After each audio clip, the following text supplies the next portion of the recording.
Дараагийн мэдээ Улаанбаатар хотын 32 дугаар сургуулийн 16 сурагч Дундгов аймгийн Эрдэнэтлаа суманд солилцооны хөтөлбөрийн хүрээнд очжээ. За хотод төрж өссөн хүүхдүүд хөдөөгийн амьдрал, мал аж ахуй, уламжлалт соёлын талаар мэдлэг багтааж, энэхүү солилцоогоор шинэ мэдлэг туршлага хөрвүүлсэн байна. Тэд хураг ишигтэй тоглож хөдөөнөөс буцмааргүй байгаагаа ярьжээ.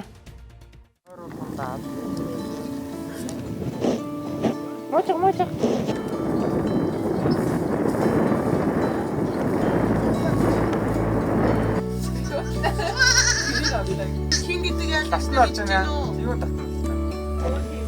Сурагчид хураг ишиг, тугал зэрэг төл малтай харьцахдаа өмнө нь туршиж үзээгүй бодит туршлагыг мэдэрч аргал түүх, мал дүүсөх зэрэг өдөр тутмын ажлыг биеэр хийсэн нь тэдэнд их сонирхолтой санагджээ. Өдөржин малчтай ажлыг даган суралцахдаа хүүхдүүд хөдөөгийн амьдралд шаардлагатай бие биелдар, дэсвэр дэвчээр хариуцлагыг ойлгож өөрсдөө сорьсон байна. Тэд гар утаснаас холдож зоригтой амьдарч байгаа энэ туршлагаараа мэдэрснээ ярьлаа. Өдөрний амьдрал гэж ер нь л битгоос илүү их гоё юм, агаартай тэгэл их л гоё юм байна да. 16 жилийн туршид их говь дэрж үзээгүй. Тэгээ говь амьдрал үзнэдээ их сонирхолтой байна. За би хөдөөний хүмүүсийг бол ингээд хичээл номоо нэг анхаардгүй тиймэрхүү спорт өдрөөр явдггүй хүмүүс гэж бодсон. Тэгсэн чинь спорттоо бүр үнэхээр сайн юм билээ. Тэгээд урлагаа бас хажуугаар нь амжуулдаг. Гэтэ ингээд спорт урлаг хоёроо зэрэгцүүлээд хичээлээ бас орхитуулдаггүй амжуулдаг хүмүүс байлээ. Найзуудаа яаж хүлээж байгаа? Хотын найзууд юу ямар хөө байд юм шиг Оо байна? бидрийг тоох юм болоо өдөр гэсэн чинь гоё нийт дундаараад гоё юм уу? Хотын талаар юм яриад. Бид нар ч бас хөдөөний талаар юм ярьсан. За найзуудаа хот руу буцаа явчих санах уу?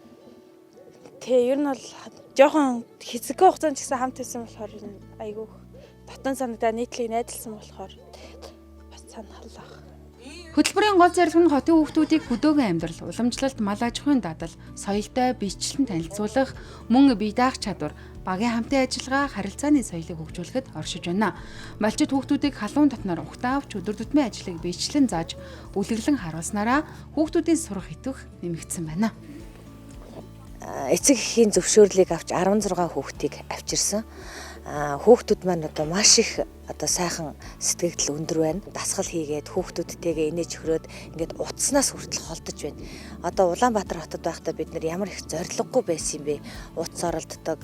Нэг бол гадуур одоо чөлөө цагаа өнгөрөөж дэмий тэндэг юм байсан бол хөдөөний хүүхдүүд бол тис өөр байдгийм байна гэдгийг одоо энэ бүр энд ирснээрээ үнэхээр ойлгож байна. Бид нар ер нь их зориггүй амьдраад байсан юм шүү гэж хүртэл ярьж байгаа нь одоо удирдлага хүний хувьд бол их сайхан байна. За сурагчдын тухайд яг одоо суманд ирээд өөрийнхөө яг насныхаа үеийнхээ хүүхдүүдтэй хичээлд ангид хойрлогдоод хичээлийнхаа цагаар бол хичээлдэн сууж байгаа.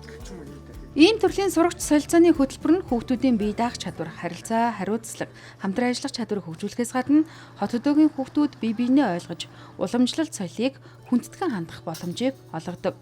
Цаашид ийм хөтөлбөрийг тогтмол зохион байгуулж, хүүхдүүдийн боловсрол, хүмүүжилд бодиттой хувь нэмэр оруулахаар 32 дугаар сургуулийн удирдлага төлөвлөжээ. Нэр авах уу?